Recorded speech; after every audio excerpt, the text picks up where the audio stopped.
नमस्कार दोस्तों, एक बार फिर से आप सभी का मैं रोहित सुतार आज के इस वीडियो में हार्दिक स्वागत करता हूं। केवीएस और एनवीएस का टियर 1 एग्जाम कंप्लीट हो चुका है। आई होप सो आपका जो है पेपर अच्छा गया होगा।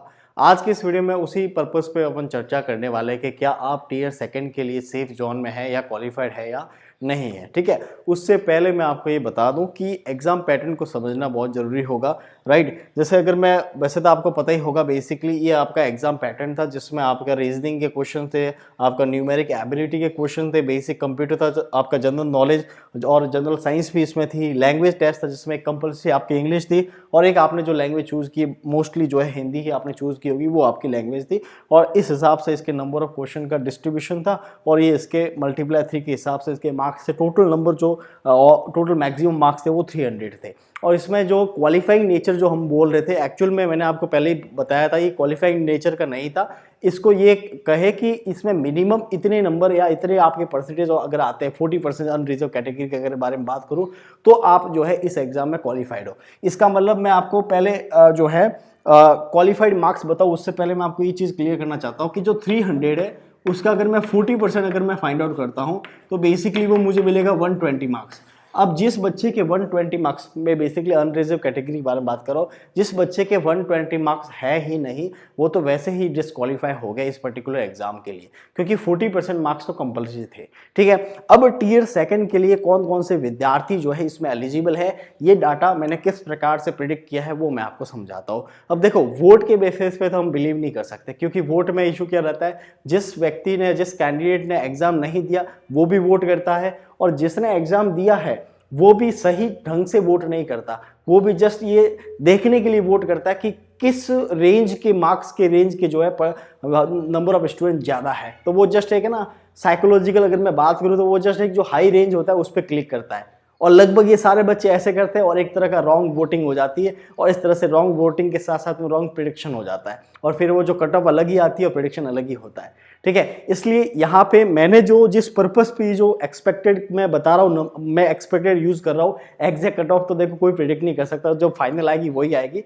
तो उसका जो आधार लिया, उसका जो बेस लिया, वो बेसिकली मेरे पास में कोई पर्सनल ग्रुप है, कोई पर्सनल नंबर ऑफ स्टूडेंट्स है, उनसे मैंने पूछा, पर्सनली कॉल करके पूछा। ऐसे हमारे जो ग्रुप है उस पर करीब करीब 200 स्टूडेंट्स है।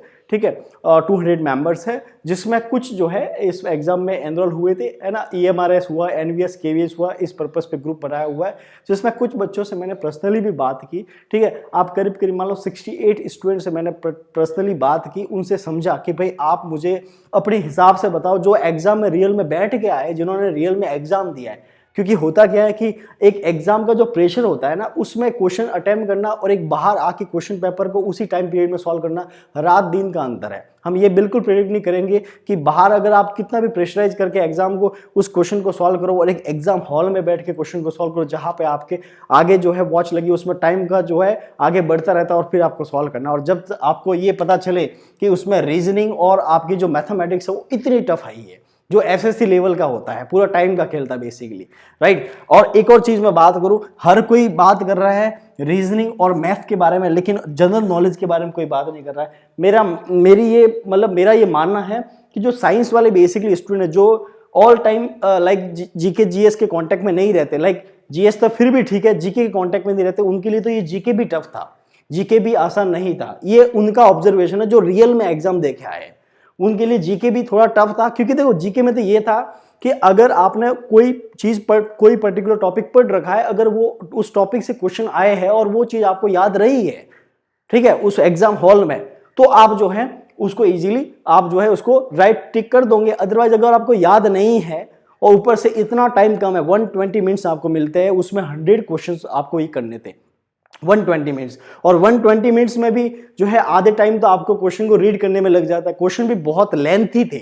अगर रीजनिंग वाले आप कोई एक दो प्रश्न आप पढ़ोगे, अगर आप मैथ वाले को एक दो प्रश्न पढ़ोगे, है ना, जैसे स्पेशली मेरे को एक याद आ रहा है, वो पेट्रोल वाला क्वेश्चन था, पेट्रोल और अलग अलग उसका कोई रेशियो दिया हुआ था, फिर उसका भी 80% के हिसाब से उसमें कितना इंक्रीमेंट हुआ डिक्रीमेंट हुआ जो भी कैलकुलेट करना था। तो कहने का मतलब है उसको अगर पढ़ोगे आप, नॉर्मल क्वेश्चन को समझने के लिए पढ़ोगे, उसमें आधा टाइम तो चला जाता है। ठीक है, अब आप देखो जरा 100 मार्क्स, आप समझना जरा, आपके 100 क्वेश्चन आए हैं और आपको टाइम मिला है 120 मिनट्स मिले हैं। ठीक है, अब मुझे ये बताओ 120 मिनट्स में मेरे हिसाब से करीब करीब आप प्रॉपर पढ़ोगे ना, एक दो बार पढ़ोगे तो आपके 100 मिनट्स तो यूं भी आपके बच जाएंगे। अब इसका मतलब ये मान के चलो कि एक क्वेश्चन को लगभग आपको जो है 1 मिनट में करना है या 1.5 मिनट में करना है, ये आपका हो गया एक क्वेश्चन को। और अब आप मुझे अपने एक्सपीरियंस के बताओ कि आप जो एग्जाम में बैठ के आए हो, क्या रीजनिंग और मैथ के जितने भी क्वेश्चन थे, क्या वो सारे क्वेश्चन 1 मिनट में सॉल्व हो मतलब 1 मिनट में सॉल्व हो सकते थे क्या? नहीं हो सकते थे, ऑब्वियसली नहीं हो सकते थे। अगर किसी क्वेश्चन को सही ढंग से अगर कैलकुलेट भी करना चाहे ना तो वो 1 मिनट में आराम से नहीं होने वाले थे। ऐसा नहीं बोल रहा कि सारे क्वेश्चन थे, कुछ क्वेश्चन थे जो हो सकते थे, है ना, कुछ क्वेश्चन थे हो सकते थे।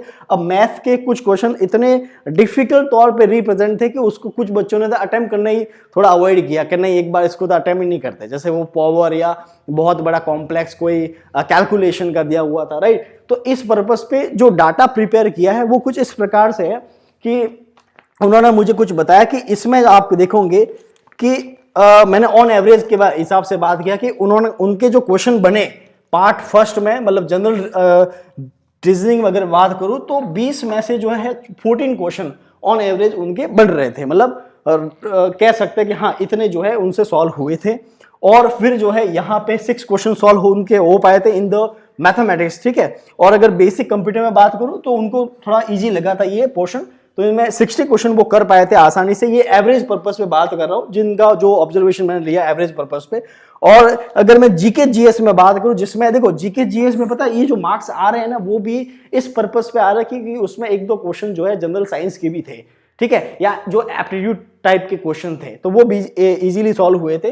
तो यहाँ पे जो उनके क्वेश्चन सही बन रहे थे वो बेसिकली वो उनके 8 क्वेश्चन के करीब करीब जीके जीएस में सही बन रहे थे। और बाकी लैंग्वेज इंग्लिश जो है उसमें 7 क्वेश्चन सही बनने की जो है एक तरह की उनकी एवरेज रही है, और यहाँ पे 8 क्वेश्चन, ठीक है। तो इस पर्पस पे अगर सभी क्वेश्चन को मैं अगर कैलकुलेट करूं तो 59 क्वेश्चन जो है वो ऑन एवरेज जो है उनके जो सही अटेम्प्ट हुए थे 59 क्वेश्चन। अब देखो ये अभी तक जो है उनके जो आंसर की के अकॉर्डिंग या उन्होंने जो आंसर की जो उनको नेट पे मिली है उस पर्पस पे मतलब ऑन एवरेज बता रहा है कि 59 क्वेश्चन जो है उनके सही बन रहे हैं बेसिकली। अब इनके मार्क्स के बेसिस पे अगर मैं बात करूं तो देखो यहाँ पे इसको मल्टीप्लाई 3 करोगे तो यहाँ पे बेसिकली जो है 42 हो जाएगा, यहाँ पे 6 के अकॉर्डिंग 18 हो जाएगा, 16 के अकॉर्डिंग 48 हो जाएगा, और 24 हो जाएगा, 21 और 24 हो जाएगा।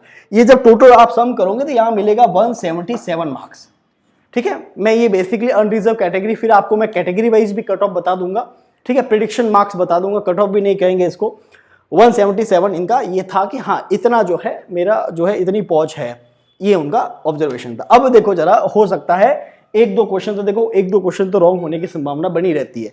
तो इस पर्पस पे अगर मैं बात करूं कैटेगरी वाइज कि आपका सेफ जोन या इसके आसपास कौन सी क्या कुछ कट ऑफ रहने वाली है, तो वो अगर मैं आपको बताऊं तो वो बेसिकली ये था आपका कि जो आपके जो आपके जनरल कैटेगरी वाले विद्यार्थी है ना, जो आपके जनरल कैटेगरी वाले विद्यार्थी है, अगर उनके क्वेश्चन है 55 है, या इसमें आप ऐड कर दो प्लस माइनस 3 ऐड कर दो, ठीक है, तो वो विद्यार्थी जो है मेरे हिसाब से टियर 2 के लिए क्वालिफाइड है।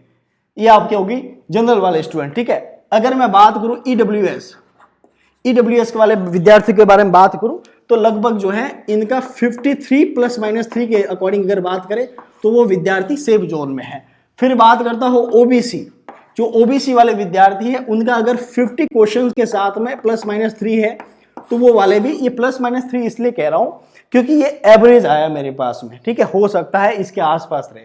अब जो विद्यार्थी सोच रहे हैं कि मेरे जो है 130 मार्क्स में हो जाएगा या 43% या 44%, तो देखो इसका तो 40% के हिसाब से तो 120 मार्क्स तो मिनिमम क्वालिफाइंग मार्क्स है ना। और एक तरह का ये जो है नेशनल एग्जाम है, कोई पर्टिकुलर किसी स्टेट का एग्जाम नहीं है, तो मार्क्स तो आएंगे, ठीक है। तो इसमें आपके 50 प्लस माइनस 3 जो है वो ओबीसी कलर आपका रहेगा। और फिर अगर मैं बात करूं आपके एससी और एसटी के बारे में तो इनमें बेसिकली जैसे अगर मैं बात करूं 45 प्लस माइनस 3, और अगर मैं बात करूं ट्राइबल वाले विद्यार्थियों के लिए तो इनके 40 प्लस माइनस 3 ये इनका रहेगा। तो मेरे हिसाब से ये जो है एक वो मार्क्स है, वो नंबर ऑफ क्वेश्चंस है जो आपको सेफ जोन की तरफ लेके जाएगा, यानी जो आपको टीयर सेकंड के एग्जाम के लिए आप क्वालिफाइड बना देगा। ठीक है, ये वो है। अब इसके अकॉर्डिंग अगर आप मार्क्स के बारे में अगर पूछोगे कि सर मार्क्स क्या रहता है, तो बेसिकली वही इसमें अगर आप मल्टीप्लाई 3 करोगे बेसिकली, तो अगर मैं ऑन एवरेज अगर मैं मार्क्स के बेसिस पे बात करूं तो आप यहां पे देख लो, इसका जब आप देखोगे 165, ठीक है, प्लस माइनस 9 कर दो। ठीक है, इसमें आप करोगे तो 159 प्लस माइनस 9 कर दो।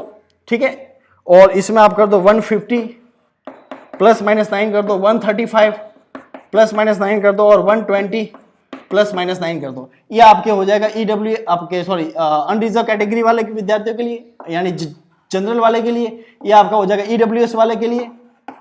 ठीक है, और ये आपका हो जाएगा ओबीसी वाले विद्यार्थियों के लिए, ये आपका हो जाएगा एससी वाले, और ये आपका हो जाएगा एसटी वाले।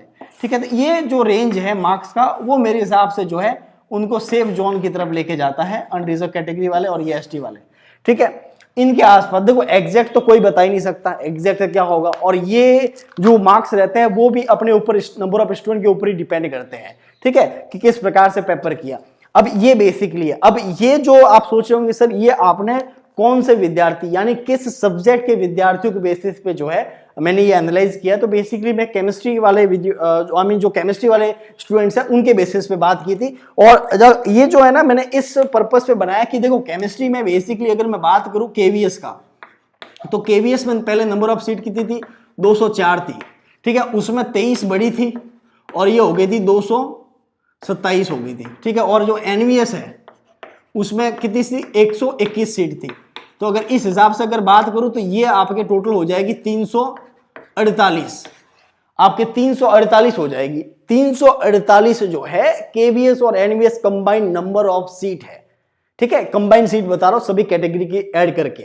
ठीक है, अब इसका जो है आपने नोटिफिकेशन में पढ़ा होगा, ये क्वालिफाइंग नेचर नहीं है, मतलब इसमें 1:10 के अकॉर्डिंग टीयर सेकंड के लिए स्टूडेंट क्वालिफाइड होंगे।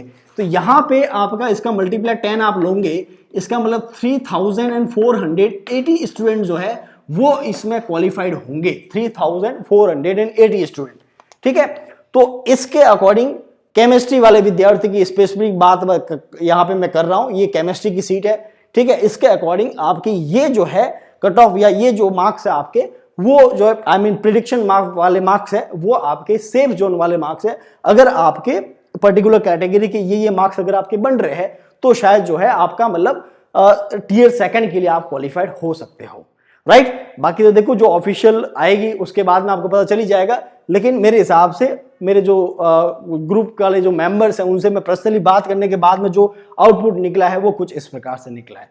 राइट, तो आई होप सो ये जानकारी आपके लिए बहुत ही यूजफुल रही होगी। राइट, अपने दोस्तों को भी जरूर शेयर करना जो भी इस एग्जाम में जो है बैठे थे, और आप अपने मार्क्स भी जो है मुझे कमेंट सेक्शन में कमेंट करके पूछ सकते हो। ठीक है, और जितने भी आपके मार्क्स आए, एक्चुअल में आपके जो मार्क्स आए वो जरूर आप कमेंट बॉक्स में कमेंट करना, ताकि जो है और भी क्लेरिफाई हो सके बाकी बच्चों को भी कि एक्चुअल में मार्क्स कितने आ रहे हैं, विथ कैटेगरी आप करना है ना, और आपका जो सब्जेक्ट है वो भी बताना, सब्जेक्ट, आपके मार्क्स और आपकी कैटेगरी, ये तीनों पॉइंट याद करके आप कमेंट सेक्शन में जरूर आप कमेंट करना। Right, thank you so much for watching this video, and channel को सब्सक्राइब करना बिल्कुल मत भूलना। चलिए, थैंक यू सो मच।